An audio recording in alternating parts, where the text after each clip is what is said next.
The sound of glass slamming against wood echoed through the last round bar, followed by Mason Carter's gravelly laugh. "Look at this, brothers," he bellowed, his finger pointing directly at the woman wiping down tables in the far corner. "This little mouse thinks she's worthy of serving real warriors?" Rachel Foster didn't look up. Her cloth continued moving in steady circles across the wooden surface, her shoulders slightly hunched in the posture of someone accustomed to avoiding trouble. The fluorescent lights overhead cast harsh shadows across the bar, illuminating 23 veterans scattered throughout the establishment, all of whom had turned to watch the unfolding scene. "I'm talking to you!" Mason stood, his bar stool wobbling dangerously. At 6'3" with the build of an active SEAL Team 6 operator, he moved like a wall of steel. "Or are you deaf as well as pathetic?" The bar fell silent. Marcus Flynn, the owner and a former Army Ranger himself, set down the glass he'd been polishing. In the corner booth, Sheriff Bradley Norbert's weathered hand instinctively moved toward his service weapon, though he didn't draw it. The tension in the air was thick enough to cut with a knife. Rachel slowly set down her cleaning cloth. When she turned, her dark brown eyes were completely empty. No fear, no anger. Just an unsettling stillness that made Mason unconsciously take a half step backward. The woman before him stood barely 5'4", her slight frame swimming in an oversized bar uniform that had seen better days. Her brown hair was pulled back in a simple ponytail, and her face bore the tired expression of someone who'd been on their feet for 12 hours straight. "I want to see you shoot," Mason growled, trying to regain his aggressive stance. "One bullet, 800 meters, tonight." But in the next 20 minutes, everything would change completely. They were about to discover the truth about the woman they had dismissed as just another waitress. The way Rachel folded the bar towel caught Marcus Flynn's attention first. 3 perfect corners, edges aligned with military precision. A motion so automatic she didn't even look at what her hands were doing. It was the kind of muscle memory that took years to develop, the kind that never really left you, no matter how hard you tried to forget. Mason's crew materialized around him like sharks sensing blood in the water. Connor Mitchell, broad-shouldered with close-cropped blonde hair, flanked Mason's left side. Blake Harrison, wiry and mean-looking with a scar across his eyebrow, took the right. Ryan Asher hung back slightly, his technical specialist insignia barely visible on his civilian jacket, fingers already moving across his phone screen. "You hear that, sweetheart?" Connor's voice dripped with condescension. "The hammer here wants to see if you can even hold a rifle without dropping it." Rachel's eyes tracked each man's position without her head moving, another detail that Sheriff Bradley noticed from his corner booth. The way she automatically cataloged exits, checked angles of approach, maintained awareness of every person in the room. These weren't the habits of a waitress. These were survival instincts burned into someone through training or trauma, maybe both. Amber Chen, the 25-year-old bartender, tried to intervene. "Mason, come on, leave her alone. She's just trying to do her job." Blake shoved past Amber roughly, sending her stumbling back against the bar. "Nobody asked you, princess. This is between warriors and the help." Rachel's hand twitched, just barely, a micro-movement that lasted less than a second. But Marcus saw it, the way her fingers curled slightly, index finger extending just a fraction before she forced her hand flat again. Trigger discipline. Perfect trigger discipline. If you're feeling that same frustration, watching someone get pushed around, hit that subscribe button right now. Because what's about to happen in this bar will remind you why you should never judge someone by their appearance. Every veteran has a story, and some stories are buried deeper than others. Click subscribe and ring the bell. You won't want to miss what this quiet woman is about to reveal. Connor deliberately knocked over his beer, the amber liquid spreading across the floor in a growing puddle. "Oops. Better clean that up, janitor. On your knees where you belong." Rachel moved without hesitation, dropping to one knee, but not both. Marcus and Sheriff Bradley exchanged glances. She'd dropped into a tactical crouch, weight balanced, ready to spring in any direction. Her free hand stayed flat against her thigh, positioned exactly where a sidearm would rest. Even kneeling to clean a spill, she maintained perfect defensive positioning. "What unit did you wash out of?" Mason asked suddenly, his tone shifting from mockery to curiosity. "Because that's not how civilians kneel." Rachel's hand gripped the towel with an unusual hold, thumb and forefinger creating a stable platform, while her other fingers provided support. It was the exact grip someone would use to steady a rifle stock against their shoulder. She wiped the beer in efficient strokes, each movement economical, wasting no energy. "I asked you a question," Mason pressed, but Rachel remained silent. Sheriff Bradley shifted in his seat, something nagging at the back of his mind. The way she moved, the way she held herself, it was familiar. Not just military familiar, but something more specific. He'd seen that particular combination of movements before, in a place his mind didn't want to revisit. She doesn't talk much, Lily Norbert offered from her regular table, the 60-year-old widow of a Marine colonel, studying Rachel with sympathetic eyes. 3 years she's been here, never mentions family, never talks about where she came from, just shows up, does her work, goes home. Maybe she's one of those stolen valor types, Ryan suggested, still typing on his phone. You know, watched too many military movies, picked up some moves.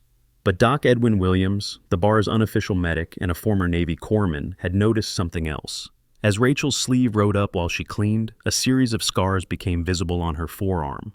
Not random scars. These were precise, geometric, the kind left by very specific types of shrapnel. The kind that came from EED blasts using Serbian anti-personnel mines, the type used extensively by insurgents in very particular regions of Afghanistan and Syria. Quick interruption. If you are concerned about home security like our veterans here, consider a military-grade surveillance system. These smart cameras use the same motion detection technology deployed in combat zones. Night vision, thermal imaging, and instant alerts to your phone. Because sometimes the best defense is knowing who's approaching before they arrive. Now, back to Rachel's story. Mason reached down and grabbed Rachel's wrist, yanking her to her feet. She didn't resist, didn't cry out, just let herself be pulled upward with a fluidity that spoke of someone who knew how to use an attacker's momentum against them.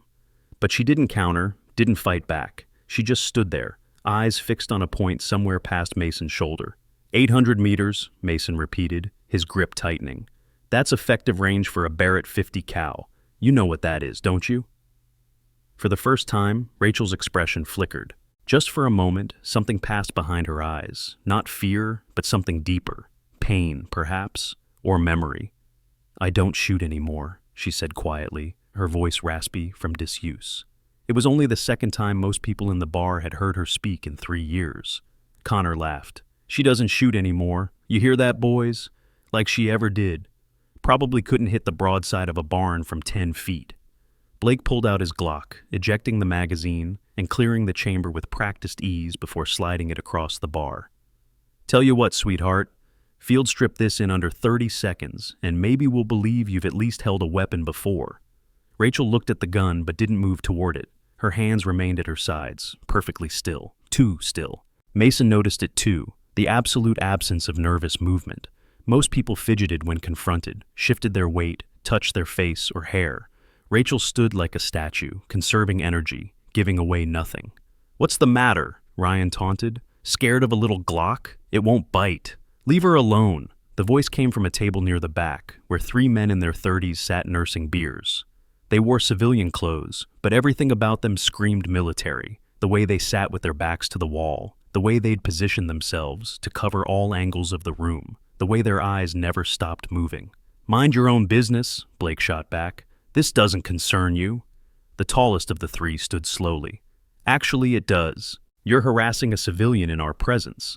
That makes it our business. Mason turned, sizing up the newcomer. And who might you be? Staff Sergeant James Mitchell, 75th Rangers. These are Sergeants Adam Fox and Noah Bryant. We're just here for a quiet drink, but we don't tolerate this kind of behavior. Rangers, Connor scoffed. Should have known. Always trying to play hero. This is a SEAL matter. There's no such thing as a SEAL matter when it comes to harassing civilians, Adam Fox said quietly. Stand down. The tension in the bar ratcheted up another notch. Rachel watched the exchange with those empty eyes, but Marcus noticed her stance had shifted slightly. Her weight was now evenly distributed, knees slightly bent. Ready position. She was preparing for violence, even if she had no intention of participating in it. Mason released Rachel's wrist and turned to face the Rangers fully. You want to make this interesting? How about a little wager? Your Rangers against my SEALs. Shooting competition. 800 meters. Like I said, winner takes all. All of what? Noah Bryant asked. Pride, Mason said. And the losers team buys drinks for the house for a month. Sheriff Bradley stood up from his booth. That's enough. Nobody's shooting anything tonight. This is a bar, not a range. But Mason wasn't backing down. There's a range 2 blocks over, Old Man Peterson's place. He keeps it open late for law enforcement and military. It's true, one of the other patrons confirmed. My son practices there. Rachel had moved during the confrontation, so quietly that no one noticed until she was already at the far end of the bar, methodically arranging glasses. But she wasn't just organizing them, she was creating clear sightlines, removing potential obstacles, establishing fields of fire. It was tactical positioning so subtle that only someone looking for it would notice. Sheriff Bradley was looking for it, and now he was running through his mental database, trying to place where he'd seen this exact combination of behaviors before. The way she moved, the specific type of tactical awareness, the particular style of defensive positioning, it all pointed to specialized training. Not just any military training, but something much more specific. I'll make it even more interesting, Mason continued, his voice growing louder. The waitress takes the shot. 1 bullet. If she makes it, we leave and never come back. If she misses, she admits she's a fraud and finds another place to work. That's not happening, Marcus Flynn said firmly. Rachel's an employee here, not entertainment. Ask her, Blake challenged. Let's hear what the mouse has to say. All eyes turned to Rachel. She had stopped cleaning, standing perfectly still, with her back to them. When she turned around, something had changed in her expression. The emptiness was still there, but underneath it was something else. Resolution, perhaps, or resignation. 1 shot, she said quietly. The bar erupted. Some patrons cheered, others protested. Mason's crew high-fived each other, certain they'd won. The Rangers exchanged concerned glances. Sheriff Bradley pulled out his phone, typing something quickly. This is insane, Amber protested. Rachel, you don't have to do this. But Rachel was already walking toward the door, her movement still that eerie combination of fluid and mechanical. Mason and his crew followed, along with most of the bar's patrons. This had become an event, the kind of story they'd tell for years to come. Still watching? Good. That means you sense something's different about Rachel. Share this video with someone who loves military stories, because the next few minutes will show you why the deadliest warriors often hide in plain sight. Comment below if you've ever been underestimated. Peterson's range was exactly 2 blocks away, a converted warehouse with an indoor range that extended into a specially designed outdoor section for long-distance shooting. Old man Peterson himself, a Vietnam vet with a prosthetic leg and a permanent scowl, was still there, cleaning weapons in the back office. We need the 800-meter lane, Mason announced, slapping cash on the counter. Peterson looked up, his eyes moving from Mason to Rachel to the crowd of veterans filing in behind them. It's 11 at night. And we're paying customers, Blake added more cash to the pile. Peterson studied Rachel for a long moment, something flickering in his weathered face. All right, but standard safety rules apply. Anyone who has been drinking doesn't shoot. She hasn't been drinking, Marcus said quickly. She's been working. And we've only had a couple, Mason lied smoothly. We're fine. Peterson looked skeptical, but pocketed the money. Lane 7 is set up for 800. Wind flags are current. Temperatures drop to 52 degrees, humidity at 60%. You'll need to account for that in your calculations. Connor laughed. You hear that, waitress? Better dust off your ballistics calculator. Oh, wait. You probably don't even know what that means. Rachel walked past them all, moving down the range with purpose. She stopped at the ammunition cabinet, running her fingers along the boxes until she found what she was looking for. 338 Lapua Magnum. She pulled out a single round, holding it up to the light, examining it with an intensity that made Mason's smile falter slightly. That's precision ammunition, Ryan said, surprise evident in his voice. That's like $50 a round. Rachel didn't respond. She moved to the rifle rack, bypassing several options before stopping at Accuracy International AXMC. It was a $10,000 precision rifle, the kind used by elite military and law enforcement snipers worldwide. You can't just... Peterson started, then stopped. Rachel had begun inspecting the rifle with movements so practiced, so automatic, that it was clear she'd done this thousands of times before. She checked the action, examined the bore, tested the trigger pull, adjusted the stock to her shoulder, each movement flowing into the next without conscious thought. Sheriff Bradley's phone buzzed. He looked at the screen and his face went pale. The facial recognition search he'd initiated had finally returned a result, but most of it was redacted. Black bars covered entire sections of text. Only a few words were visible: classified, ghost unit, extreme prejudice, and a number that made his hands shake. 1,847 confirmed. "Hey, Sheriff, you all right?" someone asked, but Bradley couldn't answer.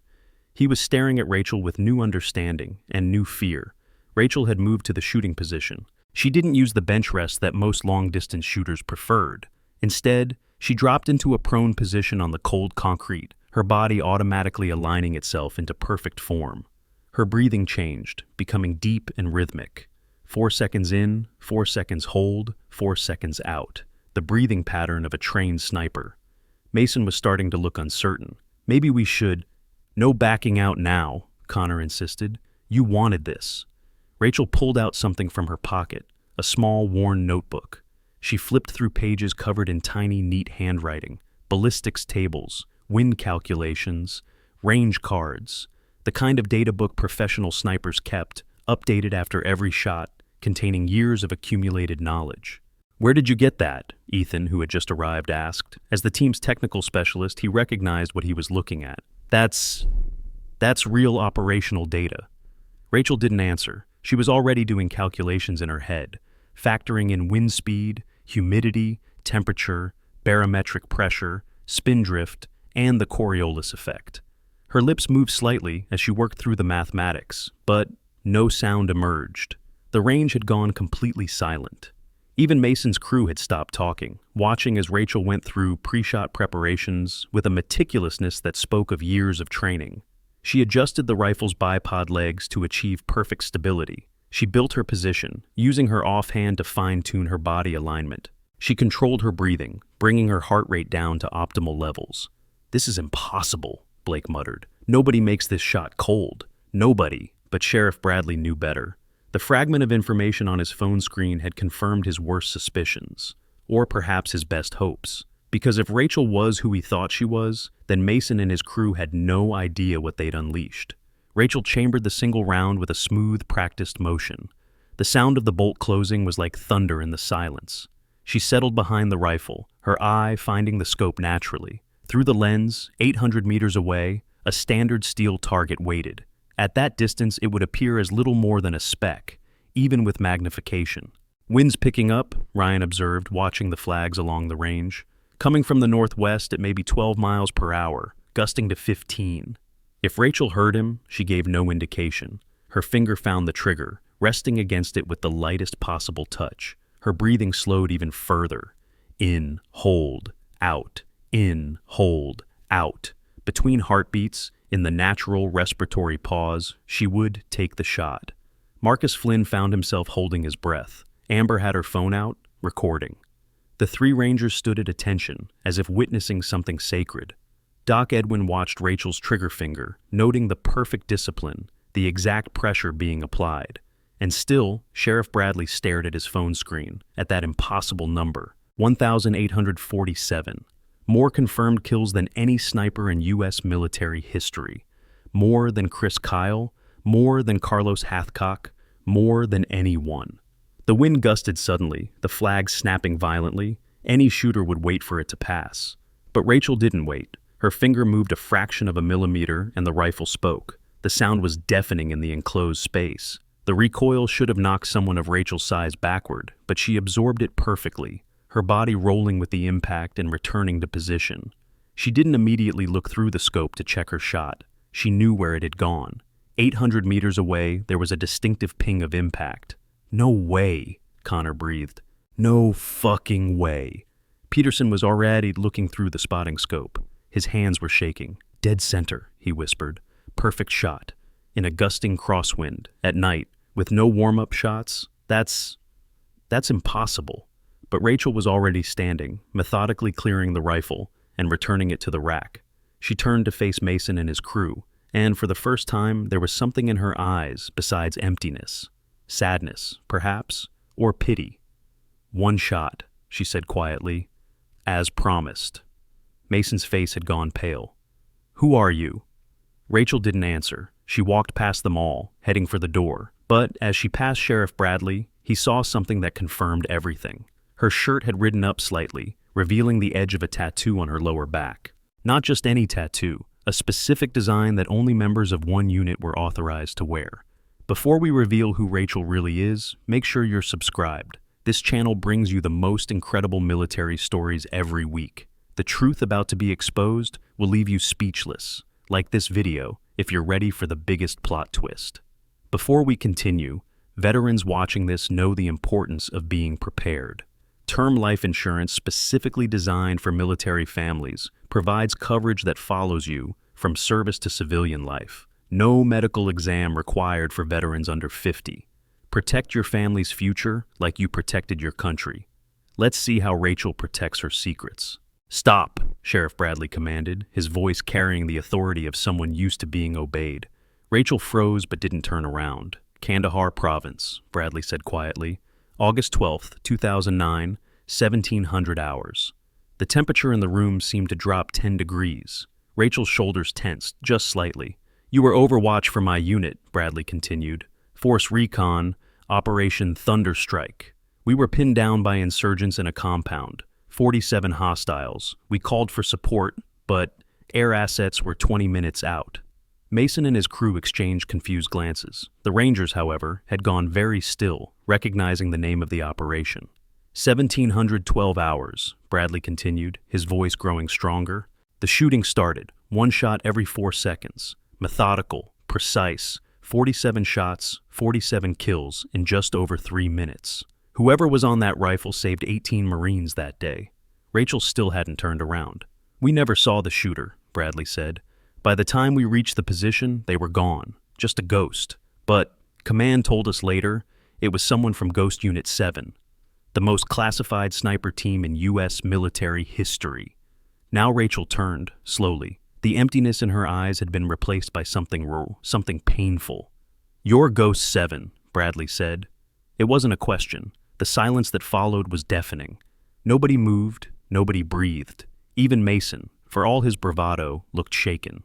"Ghost 7 is dead," Rachel said finally, her voice barely above a whisper. "Died in Syria, November 2019. "That's what the reports say," Bradley agreed. "But reports can be wrong, or deliberately falsified." Ethan had his phone out, typing frantically. "Ghost Unit 7 doesn't exist in any database I can access. It's like they were erased, because they were," Noah Bryant said quietly. The Ranger had gone pale. "My brother was Delta. He told me stories. Ghost Unit was so classified that even their existence was need to know. They operated in places we weren't supposed to be, taking shots that officially never happened." "Urban legend," Connor protested, but his voice lacked conviction. "No," Doc Edwin said, speaking for the first time. "Not legend. I was at Landstuhl Medical Center in Germany, saw the after-action reports. Ghost 7, whoever they were, had more confirmed kills than any sniper in history. But something happened in Syria. The entire unit was supposedly killed in an ambush." All eyes turned back to Rachel. She stood perfectly still, a statue carved from grief and secrets. Mason, trying to salvage some dignity, stepped forward. "Even if you were this Ghost 7, that doesn't give you the right to—" Rachel moved. It was so fast that later, witnesses would disagree about what exactly happened. One moment Mason was reaching toward her, the next he was on his knees, his arm twisted behind his back in a hold that looked effortless but had him gasping in pain. "Touch me again," Rachel said quietly, "and I'll show you exactly what Ghost 7 was trained to do." She released him and stepped back. Mason scrambled to his feet, his face red with humiliation and rage. He grabbed for the Glock that Blake had brought, but Rachel was already moving. She field-stripped the weapon in midair, parts clattering to the floor, before Mason could even touch the grip. "Enough," Sheriff Bradley commanded. "Mason, you and your team are done here. You got your demonstration. She made the shot. Now, honor your word and leave." But Connor wasn't ready to back down. "This is crap. She got lucky. One shot doesn't prove anything. Then let's make it interesting," a new voice said from the doorway. Everyone turned. A man in his 50s stood there, wearing an expensive suit that couldn't quite hide the military bearing underneath. He had silver hair, piercing blue eyes, and an air of authority that filled the room. "Colonel James Anderson," he said, though he didn't specify which branch or whether he was active or retired.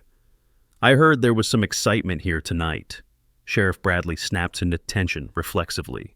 "So, did the Rangers?" Even Mason's team straightened unconsciously. Anderson walked into the range, his eyes never leaving Rachel. "Hello, Foster. or should I say Sergeant Major Foster. Rachel's jaw tightened. I'm nobody, sir. Just a waitress. Anderson pulled out his phone, showed it to her. On the screen was a photograph, Rachel in full combat gear, face painted in camouflage, behind a massive rifle. This nobody has a Presidential Medal of Freedom, a Navy Cross, and enough classified commendations to fill a filing cabinet. The room erupted. Everyone started talking at once. Mason looked like he'd been punched in the gut. His team had gone silent, staring at Rachel with a mixture of awe and fear. Anderson raised a hand for silence. Gentlemen, what you're witnessing tonight needs to stay in this room. Sergeant Major Foster's status is still classified. Officially, she died in Syria. Unofficially, he shrugged. Well, sometimes the dead need to stay dead for everyone's safety. What happened in Syria? Marcus asked quietly. Rachel's eyes flickered with pain. My team was betrayed. 7 operators, all killed except me. I spent 3 days behind enemy lines, wounded, hunted. 63 hostiles between me and extraction. I had 94 rounds of ammunition. She paused, her voice dropping to almost nothing. I made it out with 3 bullets left. The math was simple and terrible. 91 enemies, 91 shots, no misses. After that, Anderson said, she was given a choice. New identity, new life, or continue operating in shadows so dark, even I don't have clearance to know about them. She chose to disappear. To hide, Mason said, though there was no mockery in it now. To heal, Rachel corrected. To try to forget the faces. All 1,847 of them. Doc Edwin made a sound, part gasp, part prayer. That number. That impossible, terrible number. But you can't forget, can you? Anderson asked gently. That's why you're here, serving drinks to veterans, listening to their stories, trying to find some kind of peace. Rachel didn't answer. We need you, Anderson said suddenly. That's why I'm here. Not officially, you understand. But there's a situation developing, the kind only someone with your skills can handle. No, Rachel said immediately. Hear me out. I said no. Her voice was firm. Ghost 7 is dead. Let her rest. Anderson studied her for a long moment, then nodded. Very well, but if you change your mind... He placed a card on the nearest table. That number will reach me day or night. He turned to leave, then paused. Gentlemen, he addressed Mason's team, you've been given a rare privilege tonight. You've met a legend, a ghost, someone who gave everything for her country and asked for nothing in return. I trust you'll treat that privilege with the respect it deserves. With that, he was gone, leaving a room full of stunned veterans and one small woman who carried the weight of 1,847 souls. Mason stood slowly, his entire demeanor changed. He reached up and pulled off his seal pin, holding it out to Rachel. I'm sorry. I didn't know. I didn't... He trailed off, unable to finish. Rachel looked at the pin but didn't take it. Keep it, she said quietly. You earned it. Just remember, not everyone who serves wears their history on their sleeve. She turned to walk back to the bar, but Connor stepped in her path, not aggressively this time, but almost reverently. The stories about Ghost 7. Were they true? Did you really take out an entire convoy with one magazine? Did you really hold a position for 72 hours without support? Stories grow in the telling, Rachel said. But the kernels of truth? Rachel met his eyes. Everything you heard is probably understated. The reality was worse. She pushed past him, heading back to the bar. The crowd parted like water, everyone stepping aside to let her pass. Some saluted, others just stared. Amber was crying, though she probably didn't know why. Back at the last round, Rachel returned to her work, wiping down tables as if nothing had happened. But everything had changed. The way people looked at her, the way they held themselves around her. She wasn't just the quiet waitress anymore. She was Ghost 7, a legend, a ghost story come to life. Sheriff Bradley approached her carefully, like one might approach a wounded animal. Rachel, Don't, she said quietly. Please, just don't. I have to ask, he persisted. That day in Kandahar, was it really you? Rachel stopped cleaning, her hands still on the table. Does it matter? It matters to 18 Marines who came home to their families. She looked up at him then, and Bradley saw the full weight of what she carried, Not just the kills, but the saves. Not just the enemies eliminated, but the friends protected. The impossible decisions made in split seconds that determined who lived and who died. I did what needed to be done, she said simply. Bradley nodded, understanding that was all the answer he would get. All the answer he needed. The bar had settled into an uneasy quiet, with patrons nursing their drinks and stealing glances at Rachel as she continued her work. Mason and his team huddled in a corner, their earlier bravado completely evaporated. The three rangers had taken position near the door, unconsciously standing guard. It was as if everyone was waiting for something, though nobody could say what.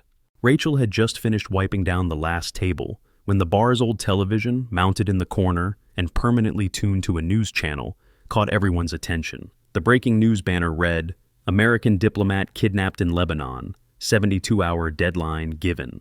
Marcus reached for the remote to turn it up. The anchor's voice filled the bar. "Ambassador Sarah Mitchell was taken from her convoy 3 hours ago.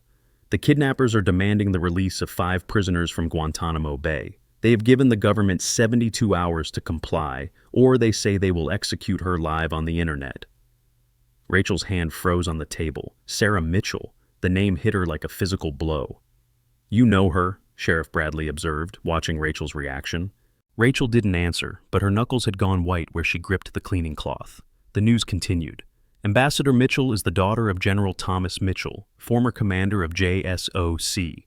Sources say special operations teams are already mobilizing, but the kidnapper's location remains unknown." "Tommy Mitchell's daughter," one of the veterans muttered. "He's a good man. Served with him in Iraq." Rachel turned away from the television, but not before Marcus saw her expression. It wasn't the empty look she usually wore, or even the pain from earlier. It was rage, pure and controlled. The phone behind the bar rang. Marcus answered it, listened for a moment, then held it out to Rachel. "It's for you." Rachel looked at the phone like it might bite her. "I'm not here. He says to tell you it's about Sarah." Rachel's entire body went rigid. She walked over and took the phone, her movements mechanical. "I told you, I'm done." Everyone could hear Colonel Anderson's voice through the receiver, though not the words. Rachel listened, her face growing paler with each passing second. "No," she said. "Find someone else." More talking from Anderson. "I don't care," Rachel said, but her voice cracked slightly. "I can't. I won't." She listened for another moment, then her hands started shaking. "You're lying." Anderson said something else, and Rachel's legs seemed to give out. She caught herself on the bar, the phone dropping from nerveless fingers. Marcus caught it before it hit the ground. "Rachel?" Amber moved toward her, concerned. "He said," Rachel's voice was barely audible, "he said Sarah is my daughter." The silence that followed was absolute. Even the television seemed to quiet down, as if the universe itself was holding its breath. "That's impossible," Rachel continued, talking more to herself than anyone else. "She died. They told me she died. In the fire, when she was 2. They showed me the reports." Sheriff Bradley picked up the phone. "Colonel, this is Sheriff Bradley Norbert. What the hell is going on?" He listened for a long moment, his expression growing more shocked with each passing second. Finally, he hung up and turned to Rachel. "He's sending a car. He says he has proof. Documents, DNA tests, everything." Rachel shook her head. "No, it's a trick. A way to pull me back in." "Rachel," Bradley said gently, "what if it's not?" She looked at him then, and the ghost of Ghost 7 was gone. In its place was just a woman, terrified and hopeful in equal measure. This story shows why continuous training matters. Online tactical training courses designed by Special Forces instructors are now available for civilians and law enforcement. Learn situational awareness, defensive tactics, and crisis management from the best. Use code VETERAN for 30% off. Now let's see how Rachel's training serves her one last time. A black SUV pulled up outside the bar 15 minutes later. Colonel Anderson stepped out, carrying a manila folder. He entered the bar and walked straight to Rachel, placing the folder on the bar in front of her. "Open it," he said simply. Rachel's hands shook as she opened the folder. Inside were photographs, documents, DNA test results. The photographs showed a young woman who looked remarkably like Rachel had at that age. The DNA results showed a 99.9% match. "After your husband was killed in Afghanistan," Anderson explained, "and your daughter supposedly died in that house fire, you joined Ghost Unit. What you didn't know was that the fire was set deliberately. Foreign operatives trying to eliminate you before you could become operational. Rachel's breathing had become ragged. You're saying someone tried to kill my baby? They succeeded in killing your husband's mother, who was babysitting, but Sarah survived. CIA extracted her, gave her a new identity, new parents who were also agency. They thought it would keep her safe. You stole my daughter? Rachel's voice was deadly quiet. They saved her life, Anderson corrected, and kept her from being used as leverage against you. You became Ghost 7, the deadliest sniper in history. How many attempts on your life were there? 14? 15? What would they have done if they knew you had a daughter? The logic was cold but sound. Rachel knew it, even as rage and grief warred in her chest. She doesn't know, Rachel said. It wasn't a question. No. As far as she knows, her parents died in a car accident when she was 18. She has no idea her biological mother is alive. And now she's been taken by the same group that tried to kill her 23 years ago. They found out who she really is. They're not really interested in prisoners. They want you. They want Ghost 7. Rachel closed the folder carefully. When she looked up, her eyes were different. The emptiness was gone, replaced by something far more dangerous. Purpose. How many hostiles? Estimated 40 to 50, fortified position in the Bekaa Valley. They have heavy weapons, possible surface-to-air missiles. It's a trap, Rachel. They know we'll come. They know conventional forces will come, Rachel corrected. They don't know Ghost 7 is coming. Mason stood up from his corner table. If you're going after them, you'll need backup. Rachel looked at him. This isn't your fight. You're wrong, Blake said, also standing. You're one of us. That makes it our fight. We're SEALs, Connor added. This is what we do. Ryan held up his phone. I can provide technical support. Satellite imagery, communications, whatever you need. The three Rangers approached. 75th Rangers, Staff Sergeant Mitchell said. We'd be honored to serve with Ghost 7. Rachel looked around the room. These men who had mocked her, dismissed her, were now offering to risk their lives for her. You don't understand. This is a suicide mission. The location is fortified, they have numerical superiority, and they're expecting us. Then they're expecting the wrong thing, Marcus Flynn said, stepping forward. Because they're expecting soldiers, they're not expecting a ghost. Sheriff Bradley pulled out his phone. I still have contacts in Force Recon. I can have a team ready in 6 hours. I can get medical supplies, Doc Edwin offered. And I might be slow, but I can still patch wounds. Even Amber stepped forward. I can't fight, but I can coordinate communications from here, keep families informed. Rachel felt something crack inside her chest. These people, these strangers who had become something like family without her noticing, were offering everything they had. I can't ask you to do this, she said. You're not asking, Mason said firmly. We're volunteering. That's what warriors do for each other. Colonel Anderson had been watching silently. Now he spoke. Officially, I can't sanction this. Officially, I'm not even here. But unofficially, he pulled out a set of keys. There's a transport plane at the Naval Air Station. Pilot's taking a very long coffee break. Might not notice if someone borrowed it. He placed another folder on the bar. Satellite photos of the compound, guard rotations, best intelligence we have, which isn't much. Rachel studied the images, her mind already working through angles, distances, wind patterns. The compound was a nightmare. High walls, multiple buildings, overlapping fields of fire. It was designed to be impregnable. But Rachel had made a career out of doing the impossible. If this story gave you chills, check out our next video about a female pilot who saved an entire battalion. Subscribe for more stories of hidden heroes. Share this with someone who needs to remember that respect is earned, not demanded. I'll need specific equipment, she said, her voice shifting into the clipped, professional tone of Ghost 7. Make a list, Anderson said. I'll make sure it's on the plane. Rachel started writing, her hand moving quickly across the paper. Accuracy International AX50 with suppressor. Night Force scope. 338 Lapua Magnum, subsonic and standard loads. LRRP rations for 5 days. 5 days? Mason asked. The deadline is 72 hours.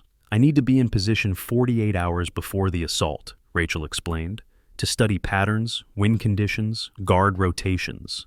One shot, one kill, only works if you know everything about your target, she continued writing. Ghillie suit, desert pattern, rangefinder, kestrel weather meter, night vision, thermal optics. She paused, then added, and M84 stun grenades, 12 of them.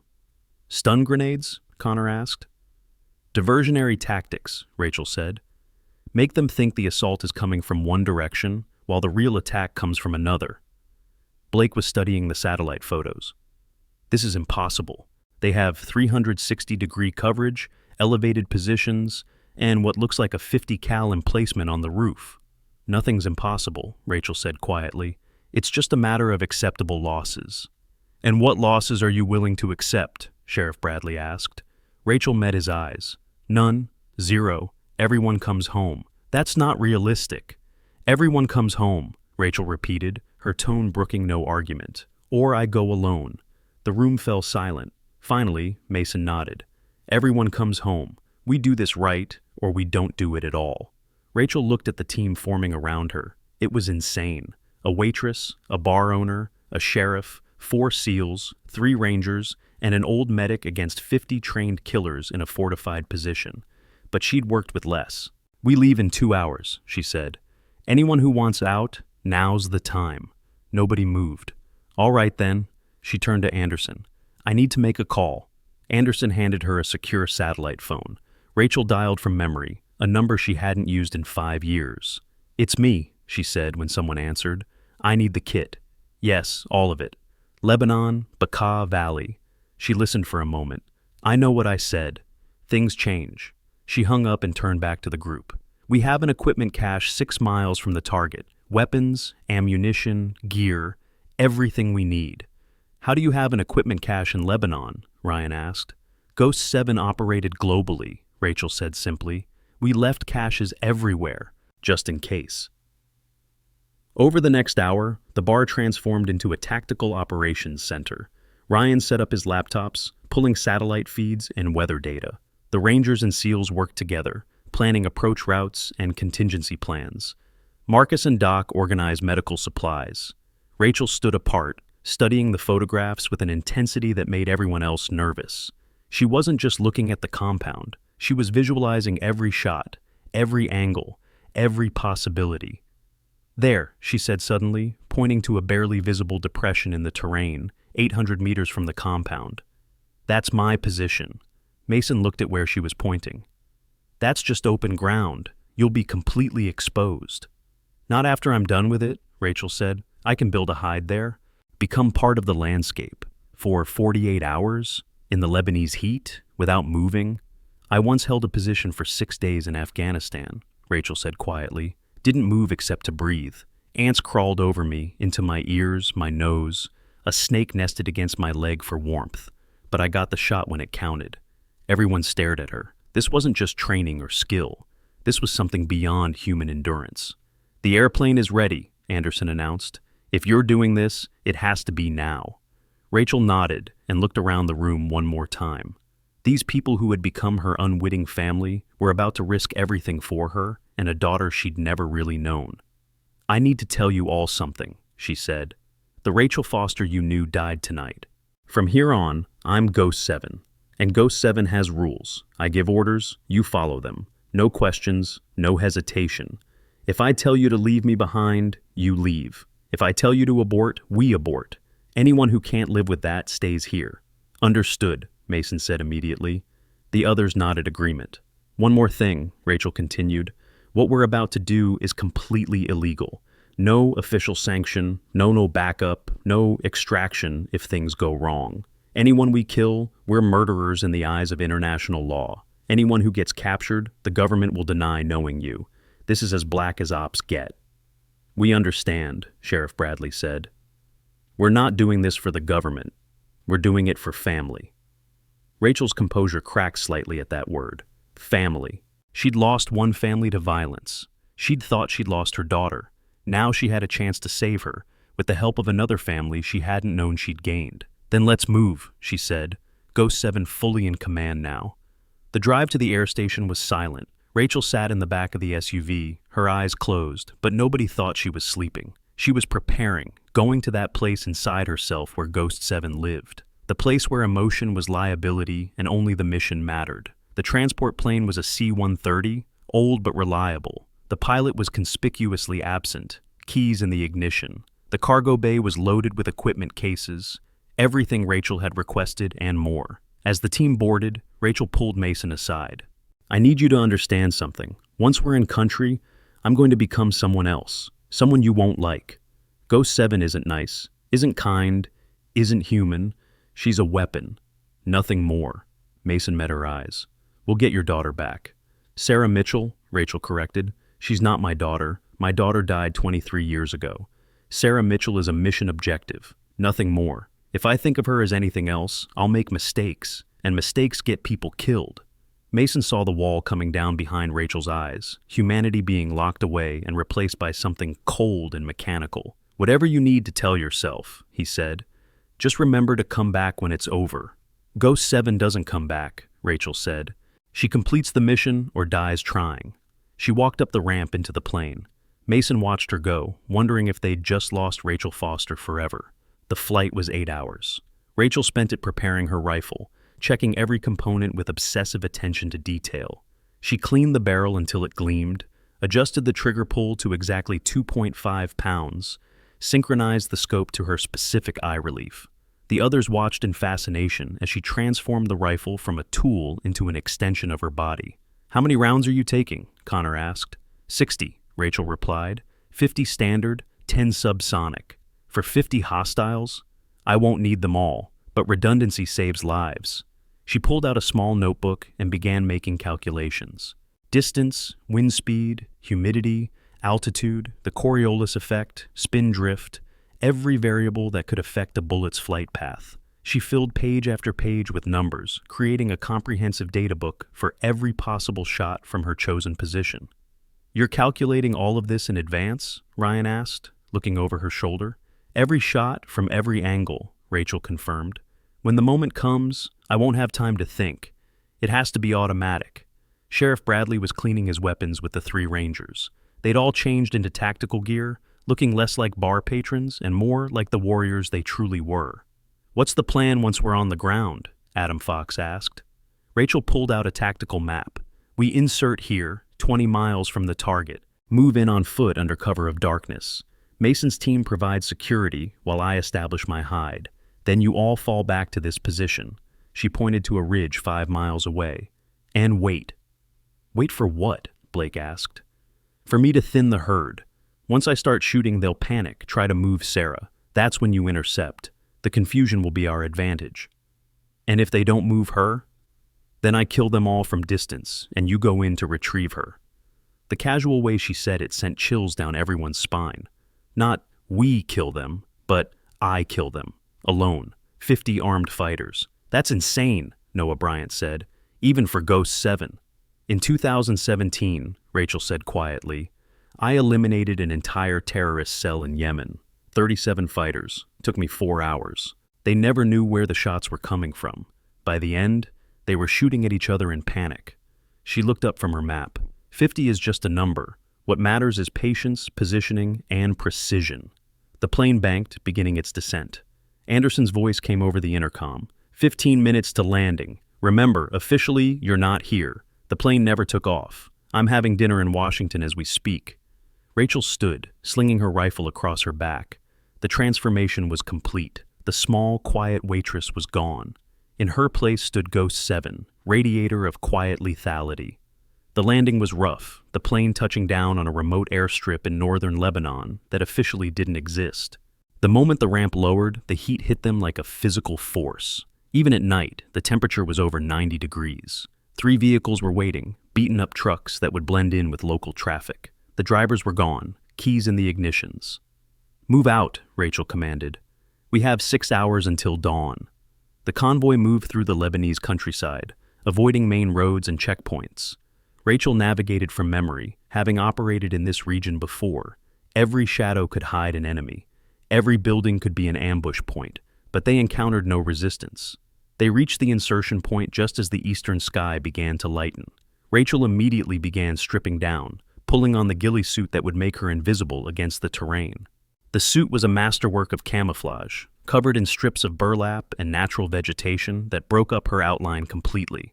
"Remember," she said as she adjusted the suit. 48 hours. Don't come early. Don't come late. 48 hours from now, at 0200 hours, you move to intercept position. How will we know when to move? Mason asked. Rachel pulled out a small device. When you see the compound's lights go out, that's your signal. I'll cut their power just before I start shooting. She looked at each of them in turn. Trust the plan, trust me, and everyone goes home. Without another word, she melted into the landscape, disappearing so completely that even knowing where she was, the team lost sight of her within 50 meters. Mason watched the empty terrain where Rachel had vanished. Think she can do it? She's Ghost 7, Sheriff Bradley said simply. If anyone can, she can. For 47 hours, Rachel didn't exist. She became part of the earth itself, motionless in her hide as the sun blazed down, the temperature soaring to over 110 degrees. She observed the compound through her scope, memorizing every detail. Guard changes at 6, 12, 18, and 2400 hours. The leader, a man with a distinctive scar, who emerged every morning at 0700 to inspect his men. The pattern of patrols, the dead zones in their coverage. And there, in a second-floor room with barred windows, she caught a glimpse of Sarah Mitchell, her daughter, alive. Rachel felt something stir in her chest, quickly suppressed. Not daughter. Mission objective. Through her scope, she studied Sarah's face. She looked tired but unharmed, strong. There was something in her bearing, the way she held herself even in captivity, that reminded Rachel of herself. As the 48th hour approached, Rachel began her final preparations. She loaded her rifle with subsonic rounds first, quieter, for the initial shots. The standard rounds were lined up beside her, ready for when stealth no longer mattered. At exactly 0155, she sighted on the compound's power junction box. One shot would destroy it, plunging the entire facility into darkness. Then she would have perhaps 90 seconds before they realized they were under attack. 90 seconds to change firing positions and take out the heavy weapons emplacements. 90 seconds to create enough chaos for the rescue team to move. At 0159, she took a deep breath, settling into that space between heartbeats where perfect shots lived. At 0200, she squeezed the trigger. The junction box exploded in a shower of sparks, and the compound went dark. Rachel was already moving, having practiced this motion 100 times in her mind. She shifted 40 meters to her secondary position, settling behind the rifle again. Through her night vision scope, she could see the confusion beginning. Guards running, shouting, trying to figure out what had happened. She fired again. The .50 caliber emplacement gunner dropped.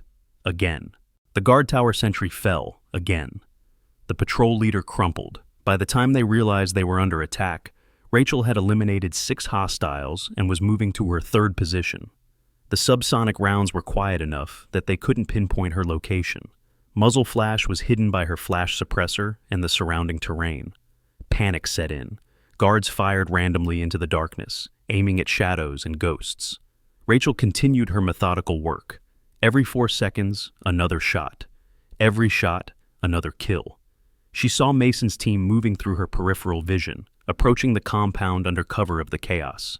They were good, using the terrain and confusion perfectly. A group of fighters tried to reach the vehicles, planning to flee. Rachel switched to standard ammunition and put 3 rounds through the engine blocks in rapid succession. The vehicles were going nowhere, 23 hostiles down, 27 remaining. The scarred leader emerged, rallying his men, trying to restore order. Rachel centered her crosshairs on his forehead, then paused. Killing him would increase panic, but it might also cause them to kill Sarah out of spite. Instead, she shot the man next to him, then the man on his other side. The leader dove for cover, screaming orders that no one was listening to anymore. Mason's team breached the compound wall. Rachel shifted her focus, providing overwatch. A fighter emerged from a doorway, RPG on his shoulder, aiming at the SEALs. Rachel's bullet took him center mass before he could fire. Another tried to flank the Rangers. Rachel dropped him. Blake's voice crackled through her earpiece. Second floor, northwest room, we have the patch. Sarah. They had Sarah. Exfil now, Rachel commanded. I'll cover. The team began their withdrawal, carrying Sarah, who appeared to be unconscious, drugged, probably. Rachel increased her rate of fire, keeping the remaining hostiles pinned down. Her shoulder ached from the rifle's recoil, but she ignored it. Clear, Mason's voice came through. We're clear. Rachel allowed herself one moment of relief, then began her own withdrawal. She had eliminated 39 hostiles. The remaining 11 were scattered, terrified, broken, mission complete. She moved through the darkness like the ghost she was, reaching the rally point where the vehicles waited. Sarah was in the back of one truck, Doc Edwin checking her vitals. "She's okay," he reported, sedated but unharmed. Rachel looked at her daughter's face, allowing herself to feel for the first time in 48 hours. Sarah was beautiful, strong-featured, with Rachel's eyes and her father's jaw. "We need to move," Sheriff Bradley said. "This place will be crawling with Lebanese military soon." They drove through the night, reaching the airstrip just as dawn broke. The plane was still there, engines already running. They loaded quickly, and within minutes were airborne. Rachel finally allowed herself to remove the ghillie suit, revealing the exhaustion underneath. She'd lost 8 pounds in 2 days, her body consuming itself to maintain her position. Sarah began to stir as they reached cruising altitude. Her eyes opened, confused, frightened. She looked around at the strange faces, then her gaze landed on Rachel. "Who are you?" she asked weakly. Rachel wanted to say so much, wanted to explain everything, to hold her, to cry 23 years of tears, but she couldn't, not yet. "Just someone who made a promise," Rachel said quietly, "to keep you safe." Sarah studied her, and something flickered in her eyes. Recognition? Impossible, but something. "Do I know you?" Sarah asked. "No," Rachel lied. "Get some rest. You're safe now." Sarah closed her eyes, trusting despite everything. Rachel watched her sleep, memorizing every detail of her face. Mason sat down beside her. "You going to tell her?" "What would be the point?" Rachel asked. "She has a life, a career. She doesn't need a ghost for a mother. Everyone needs family." Rachel looked around the plane at these men who had risked everything for her. Maybe family isn't always blood. Maybe it's the people who stand beside you when everything goes to hell. "Speaking of which," Connor said, "what happens when we land? We just committed an act of war." Colonel Anderson's voice came over the intercom. "What act of war? You've all been in Virginia the whole time. There are witnesses, timestamps, credit card receipts. Whatever happened in Lebanon, it wasn't you." "Plausible deniability," Ryan murmured. "Got to love the agency." "As for Sarah Mitchell," Anderson continued, "she was rescued by Lebanese special forces acting on an anonymous tip. She'll wake up in the embassy with no memory of her actual rescuers." "And Rachel?" Sheriff Bradley asked. "Rachel Foster died in Syria 5 years ago. But if a certain waitress wanted to return to a certain bar in Coronado, I don't think anyone would object." Rachel felt something she hadn't experienced in years. Hope. The possibility of a life beyond the scope. Sarah stirred again, her hand moving unconsciously toward Rachel. Without thinking, Rachel took it, feeling her daughter's fingers curl around hers. For a moment, just a moment, she let herself be a mother again. The plane descended toward home, carrying its cargo of ghosts and heroes. The mission was complete, but Rachel knew the real challenge was just beginning. How do you return to normal life when you've been a ghost? How do you serve drinks and wipe tables when you've saved your daughter from certain death? She didn't have answers, but looking around at these men who had become her brothers, at the daughter she'd thought lost forever, she thought maybe she could figure it out. The bar was exactly as they'd left it 3 days ago. Marcus opened up like nothing had happened, customers filing in for their regular drinks. Rachel returned to her tables, her apron, her silence. But things were different now. The veterans looked at her with new eyes, respect, awe, a touch of fear. They knew who she really was, what she was capable of. The legend of Ghost 7 had a face now, and it was quietly serving beer and wiping tables. A week later, Sarah Mitchell appeared on the news, giving a press conference about her ordeal.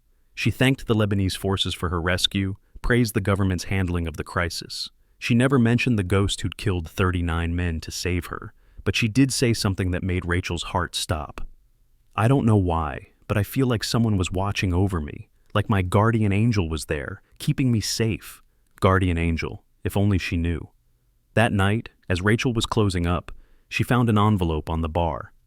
Inside was a photograph, her and Sarah from the plane, Sarah asleep, Rachel holding her hand. She didn't know who'd taken it. There was a note. "Every ghost deserves one good memory, Mason." Rachel tucked the photo into her wallet, next to the one she'd carried for 23 years. A baby girl, laughing, taken just days before the fire. Maybe she couldn't be Sarah's mother. Maybe that chance had been stolen from them both. But she could be her guardian angel, watching from the shadows, keeping her safe. Ghost 7 might be a weapon, but Rachel Foster was learning to be human again. The bar door chimed, and a new customer walked in.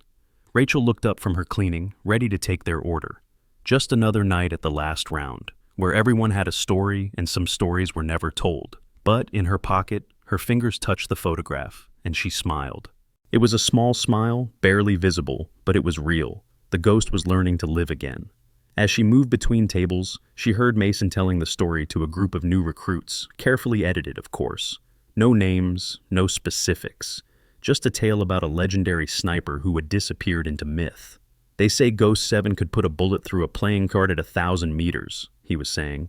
They say she once held off an entire battalion single-handed. They say she gave up everything for her country and asked for nothing in return. The recruits were skeptical, laughing. Urban legend, they said. Nobody was that good.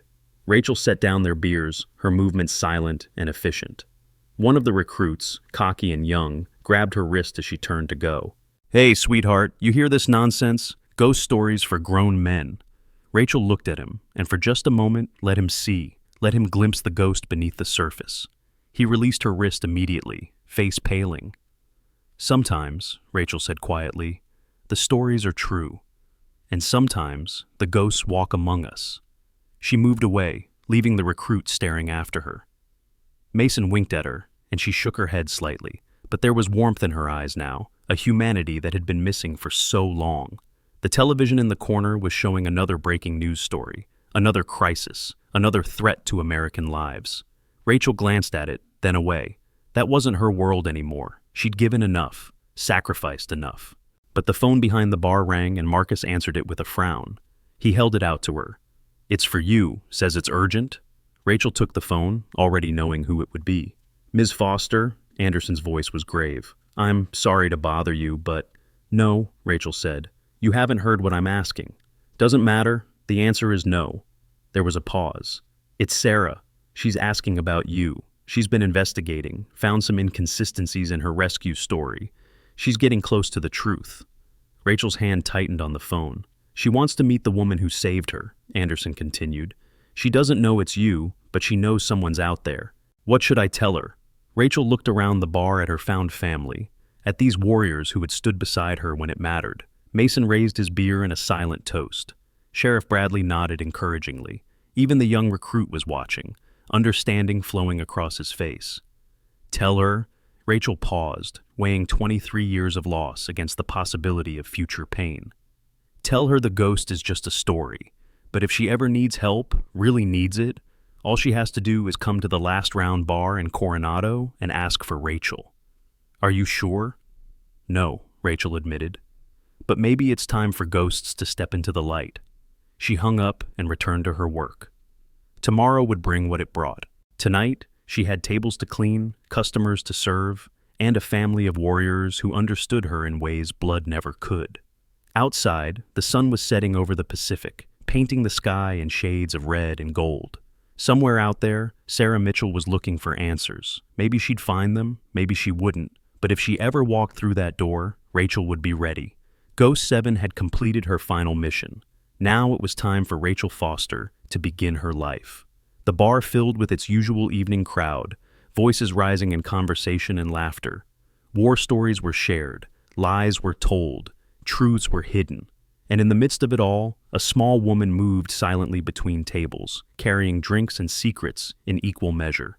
She paused at the window, looking out at the world she'd protected from the shadows for so long. Her reflection stared back, tired, scarred, but finally at peace. "Hey, Rachel," Amber called. "Table 6 needs a refill." "On it," Rachel replied, turning away from the window and back to her work. The ghost walked among them, serving beer and keeping secrets. And for the first time in 23 years, that was enough. The story of Ghost 7 would become legend, told in bars and barracks around the world. But the story of Rachel Foster, mother, warrior, survivor, that story was just beginning. And in a wallet tucked close to her heart, 2 photographs rested side by side. A baby who'd been lost and a woman who'd been found. The circle, at last, was complete. 3 months had passed since Lebanon. The last round had returned to its rhythm. the daily ebb and flow of veterans seeking comfort in familiar surroundings and cold beer. Rachel had settled back into her routine, but the other servers noticed she moved differently now, less like she was hiding, more like she was waiting. It was a Thursday evening, unseasonably cold for Southern California, when the door chimed and Sarah Mitchell walked in. Rachel saw her immediately, of course. Ghost Seven's awareness never truly slept. Sarah stood in the doorway, scanning the room with eyes that were so much like Rachel's own it made her chest ache. She wore civilian clothes, jeans and a Georgetown University sweatshirt, but carried herself with the bearing of someone who'd seen too much too young. "Can I help you?" Amber asked, approaching with a menu. "I'm looking for someone," Sarah said. Her voice was stronger now than it had been on the plane, carrying an undertone of steel. "Someone named Rachel." The bar went quiet. Not completely, that would have been too obvious, but conversations lowered, heads turned slightly. Everyone who had been there that night knew who this was. Rachel set down the tray she was carrying and walked over. "I'm Rachel." Sarah studied her for a long moment. "You're the one who saved me." It wasn't a question. "I don't know what you mean," Rachel said evenly. "I'm just a waitress." "No." Sarah pulled out a tablet, swiping through files. "You're not. I've spent 3 months investigating. The official story doesn't add up. Lebanese special forces didn't save me. Someone else did. Someone who killed 39 fighters with 39 shots. Someone who operated alone for 48 hours in 110-degree heat without moving." She showed Rachel a satellite image. It was grainy, but showed a heat signature in the exact position Rachel had occupied. "This was taken 12 hours into the observation period," Sarah continued. "The heat signature never moved, not once, for 2 full days. That's not humanly possible." "Maybe it was equipment malfunction," Rachel suggested. "That's what I thought, until I found this." Sarah swiped to another image, a single shell casing, photographed where Rachel's primary position had been. 338 Lapua Magnum, match grade. The Lebanese forces don't use this ammunition. It's specialized, expensive, the kind of round only someone very specific would use. Mason had drifted closer, ready to intervene if needed. Sheriff Bradley's hand rested casually near his weapon. The protective circle was forming without anyone saying a word. "I ran the ballistics," Sarah continued. 39 confirmed hits from distances ranging from 800 to 1,400 meters, in darkness, with targets moving. There are maybe 5 people in the world who could make those shots, and according to official records, they're all accounted for that night. "Maybe it was someone off the books," Rachel said. "That's exactly what it was." Sarah's eyes never left Rachel's face. "Someone who doesn't officially exist. Someone who died in Syria 5 years ago. Someone called Ghost 7. The silence that followed was deafening. Even the television seemed to mute itself. "Ghost 7 is a myth," Rachel said finally. "Is she?" Sarah pulled out another file.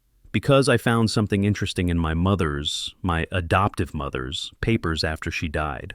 A letter, dated 23 years ago. It talks about a baby girl saved from a fire. A baby girl whose biological mother was being hunted by foreign operatives. A baby girl who needed to disappear to stay safe." Rachel's hands had gone very still. "The letter mentions a name," Sarah continued. "The biological mother's name, Rachel Foster. Husband killed in Afghanistan. Daughter supposedly died in a house fire." She paused. "But the daughter didn't die, did she? She was hidden, given a new identity, raised by CIA operatives who told her they were her real parents." "That's quite a story," Rachel managed. "It gets better." Sarah pulled out a photograph, old, worn around the edges. It showed a young woman holding a baby. The woman looked exactly like Rachel, 23 years younger. "This was in the envelope with the letter. My adoptive mother kept it all these years. I think she wanted me to find it eventually." Rachel recognized the photo. It had been taken 2 weeks before the fire, before everything went wrong. She'd thought all copies were destroyed. "I had a DNA test done," Sarah said quietly. "Used a glass you touched 3 months ago, after you saved me. We're a match. 99.9%. The bar had gone completely silent now. Everyone was watching, waiting to see what would happen next. Rachel looked at her daughter, really looked at her, for the first time without the veil of mission parameters. Sarah had her eyes, her bone structure, but her father's nose, his stubborn jaw. She was beautiful and fierce, and everything Rachel had hoped she would become.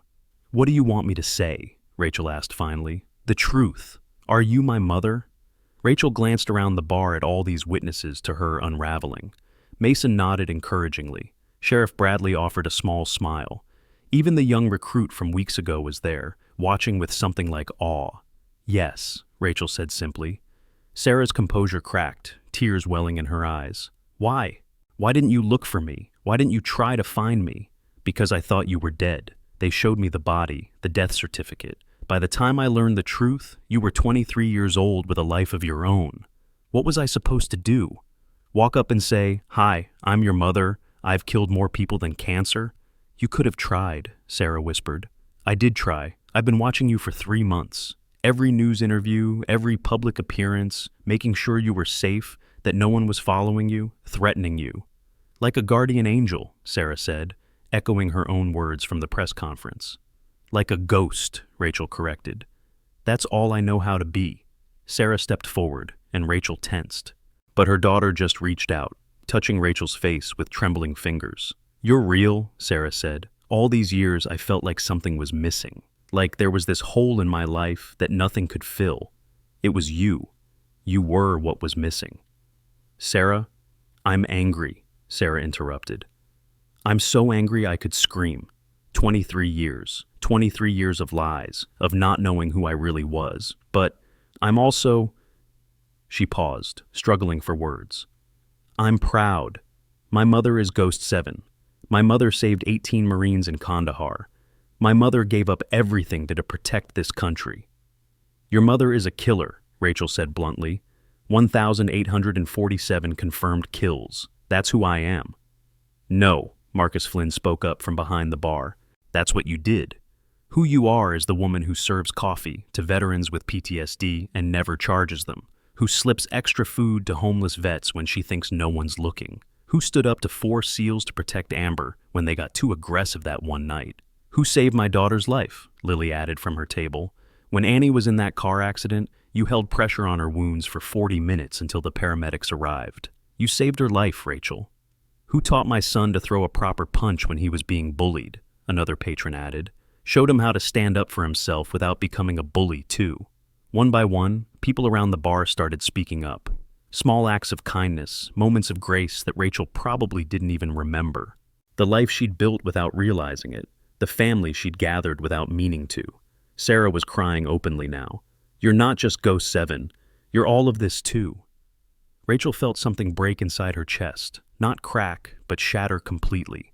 23 years of walls, of careful distance, of emotional fortification crumbled in an instant. She pulled Sarah into her arms, and her daughter collapsed against her, both of them sobbing. I'm sorry, Rachel whispered. I'm so sorry. I should have looked harder, should have questioned it, should have... You did what you thought was right, Sarah said against her shoulder. You always have. That's what mothers do. They stood there, holding each other, while the bar pretended not to watch. Mason discreetly wiped his eyes. Sheriff Bradley cleared his throat suspiciously often. Even the tough young recruit was blinking rapidly. Finally, they pulled apart. Sarah wiped her face, laughing shakily. This is not how I imagined this going. How did you imagine it? Rachel asked. I don't know. More yelling, maybe. Definitely more questions. I have so many questions. I'll answer what I can, Rachel promised. But some things are classified so deep even I don't have clearance to talk about them. Sarah nodded. I understand. I have clearance too, you know. State Department, nothing like yours, but I understand operational security. They sat down at a corner booth, the same one Sheriff Bradley had occupied that night 3 months ago. Amber brought them coffee without being asked, squeezing Rachel's shoulder as she passed. Tell me about my father, Sarah said. Rachel's face softened. David Mitchell, yes, same last name, cosmic joke that. He was Army intelligence, brilliant, funny, terrible cook. He could make me laugh even on the worst days. He died in Afghanistan when you were 6 months old. IED took out his entire convoy. Is that why you became Ghost 7? No. I became Ghost 7 after you died. I had nothing left to lose, nothing left to live for except the mission. It made me the perfect weapon. No attachments, no weaknesses, no hesitation. Until Syria. Rachel's expression darkened. Syria was different. We were betrayed by someone inside. My entire unit was killed. I barely made it out. But you retired after that. I died after that. Ghost 7 was listed as KIA. Rachel Foster was already dead on paper. I became nobody, came here, started over. Why here? Rachel looked around the bar. I don't know. Something about it felt right. All these broken warriors trying to find their way home. I guess I thought maybe I could find my way too. Sarah reached across the table, taking Rachel's hand. Did you find your way? I found something. Not sure what to call it, but something. The door chimed, and Colonel Anderson walked in. He wasn't alone. 3 men in suits followed him, the kind of men who radiated federal authority. Rachel was on her feet instantly, body positioned between Sarah and the potential threat. Old habits. Relax, Foster, Anderson said. We're not here for you. We're here for her. Me? Sarah stood up. What's going on? Ambassador Mitchell, there's been an incident. We need to evacuate you immediately. What kind of incident? Rachel demanded. Anderson hesitated, then pulled out a tablet. On it was a video message, time-stamped an hour ago. A man with a scarred face, the leader from the Lebanon compound, the one Rachel had deliberately not killed, stared into the camera. You killed my brothers, he said in accented English. Now I will kill yours. The daughter of Ghost 7 will pay for her mother's crimes. We are coming. The blood drained from Rachel's face. How did he? We don't know, but he knows who you are, who she is, and he's already in the country. We picked up chatter indicating a strike team is en route to this location. How long? Rachel's voice had shifted, Ghost 7 emerging. 20 minutes, maybe less. Rachel turned to Marcus. Clear the bar. Everyone out, now. Marcus didn't argue, immediately starting to evacuate customers. People moved quickly, but calmly. These were veterans. They knew how to follow orders in a crisis. We have a safe house prepared, Anderson said. We can have you both there in... No. Rachel was already moving, retrieving something from behind the bar. It was a case, hidden behind the ice machine. Inside was a disassembled rifle, not the Accuracy International, something smaller, more portable. They'll hit us in transit. This ends here. Rachel, you can't... Watch me. She assembled the rifle with practiced efficiency. Mason, Blake, Connor, Ryan, you still want to play? The 4 SEALs had remained, of course. Always, Mason said. Sheriff, get Sarah to the basement. It's reinforced. Used to be a bomb shelter in the 60s. Stay with her. Mom, no, Sarah started. Rachel turned to her daughter. I am not losing you again. Not to them, not to anyone. Get to the basement. I can help. I'm trained. You're a diplomat, not a soldier. And you're my daughter. Please. Sarah wanted to argue. Rachel could see it. But something in her mother's face made her nod. Sheriff Bradley led her to the concealed entrance behind the kitchen. How many? Rachel asked Anderson. Thermal imaging shows 12, maybe 15. Professional team, military trained. Origin? Mixed. Mercenaries mostly, but at least 3 are from the original Lebanon group. Rachel smiled. It wasn't a nice smile. Good. I owe them for making me miss. She moved to the window, studying the street outside. Her mind was already calculating angles, distances, probable approach routes. The bar had good sight lines, multiple exits, elevated position. Defendable. Anderson, your men, are they shooters or bureaucrats? Shooters, one of them answered. Delta, retired 6 months. Rangers, said another. Marine Force Recon, the third added. Good. Take positions, windows and doors. Mason, you and your team are mobile response. Move where needed. What about you? Anderson asked. Rachel held up the rifle. I'm going hunting.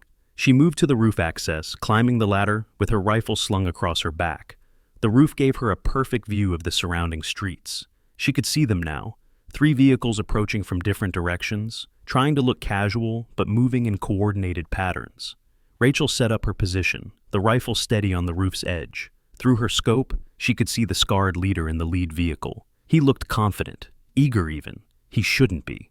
She squeezed the trigger. The vehicle's engine block exploded, steam and smoke billowing out. The car swerved, crashed into a parked truck. The scarred leader dove out, rolling behind cover, but Rachel wasn't aiming for him. Not yet.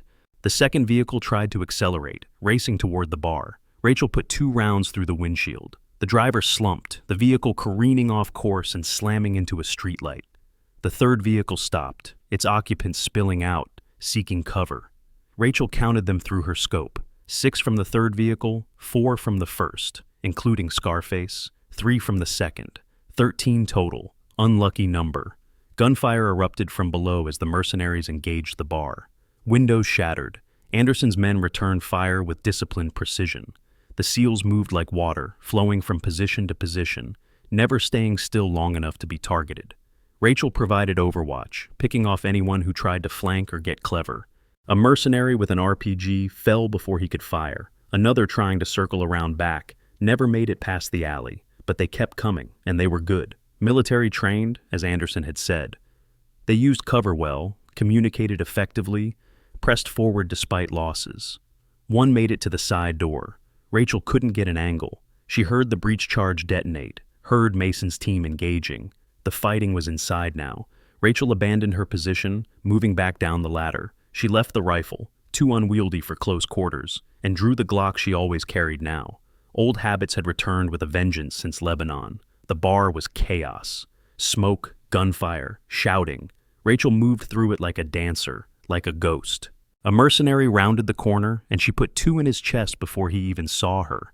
Another came through the window, and she was there, barrel pressed to his temple, dropping him instantly. She found Connor pinned down behind the bar, wounded in the shoulder. 3 mercenaries were advancing on his position. Rachel came up behind them, silent as death. 3 shots, 3 bodies. Connor looked up at her with grateful eyes. "Sarah?" she asked. "Still secure. Sheriff's got her." Rachel nodded and moved on. The scarred leader was here somewhere. She could feel him, like a disturbance in the air. Ghost Seven's instincts screaming. She found him in the kitchen, heading for the basement entrance. He had a grenade in his hand, pin already pulled. Time slowed. Rachel fired, hitting his wrist. The grenade flew from his hand, bouncing toward the stove. She dove, grabbed it, threw it out of the window in one fluid motion. It exploded harmlessly in the alley. The scarred man turned, gun rising. Rachel was faster. Her first shot took him in the shoulder, spinning him around. The second hit his knee, dropping him. She walked over, kicked his gun away, and stood looking down at him. "You should have stayed away," she said quietly. "Ghost 7, he gasped through the pain. "The legendary Ghost 7. You killed my brothers. They were trying to kill my daughter, and now I've failed to kill her." He laughed, blood bubbling on his lips. "But others will come. They always do. The ghost has too many enemies. One day one will succeed." Rachel knelt beside him, her voice very soft.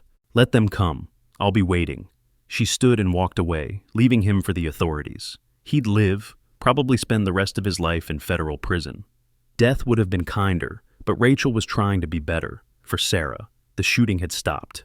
Rachel moved through the bar, checking on everyone. Connor's wound was painful, but not serious. Blake had a graze on his arm. One of Anderson's men had taken a bullet in the vest, bruised ribs, but alive. Everyone was alive. "Clear," Mason reported. 13 hostiles down or captured. Rachel nodded and headed for the basement. She found Sarah and Sheriff Bradley in the reinforced room, both unharmed. Sarah launched herself at Rachel the moment she appeared. "Are you hurt? I heard explosions." "I'm fine. Everyone's fine." Sarah pulled back, looking at her mother with wonder. "You saved us all, again." "It's what I do." "No," Sarah said firmly. "It's who you are." They emerged from the basement to find the bar destroyed. Bullet holes everywhere, furniture smashed, windows gone. Marcus stood in the middle of it all, surveying the damage with a resigned expression. "Insurance is going to love this," he muttered. "I'll pay for it," Rachel said. "With what? Waitress tips?" Anderson cleared his throat. "Actually, the government will handle repairs. Training accident? Very unfortunate. Completely classified." Marcus brightened. "In that case, I'm thinking about some renovations. Maybe a new sound system?" Despite everything, Rachel found herself laughing. It started as a chuckle but grew into something fuller, something that came from deep inside where she'd locked away everything human for so long. Sarah joined in. Then Mason, then everyone. They stood in the destroyed bar, surrounded by evidence of violence, and laughed. Because they were alive, because they were together, because sometimes that's all you can do. "So," Sarah said eventually, wiping tears of mirth from her eyes, I guess this is my life now, getting attacked because of who my mother is. Rachel's laughter died. Sarah, I'm not complaining, Sarah interrupted. I'm just saying, if this is going to keep happening, maybe you should teach me to shoot. Rachel studied her daughter's face. She saw determination there, strength, and something else. Pride, perhaps, or acceptance. Tomorrow, Rachel agreed. We'll start tomorrow. Anderson stepped forward. Actually, there's something else. The agency has a proposal. Sarah, your diplomatic status combined with your unique heritage makes you valuable. We'd like to offer you a position, liaison between state and special operations. It would mean training, intensive training. But you'd be working with your mother. Sarah looked at Rachel. What do you think? Rachel wanted to say no, wanted to protect Sarah from this life, from the blood and darkness and terrible choices. But looking at her daughter, she realized it was too late. Sarah had been born into this, shaped by it even in absence. The ghost's daughter was always going to find her way to the shadows. I think, Rachel said slowly, that you're your mother's daughter, and that means you'll do whatever you think is right, regardless of what I say. Sarah grinned. Damn right. Language, Rachel said automatically, then froze. It was such a mom thing to say. Such a normal, mundane, beautifully ordinary thing. Sarah hugged her again. We have a lot of time to make up for. We do, Rachel agreed. Over the next weeks, as the bar was rebuilt, Rachel and Sarah began the slow process of becoming mother and daughter. It wasn't easy. 23 years of separation couldn't be bridged overnight. But they tried. Sarah moved into Rachel's small apartment temporarily. She learned that her mother woke screaming from nightmares at least twice a week. Rachel learned that her daughter talked in her sleep, sometimes in Arabic, a remnant from her time in captivity. They went to the range together, Rachel teaching Sarah the art of precision shooting. Sarah was good, very good, natural talent combined with analytical intelligence. Within a month, she was hitting targets at 500 meters consistently. It's in the blood, Mason said, watching them work together. The last round reopened with a grand celebration. The renovations had made it nicer but kept its essential character, still a refuge for broken warriors, just with better lighting and bulletproof glass.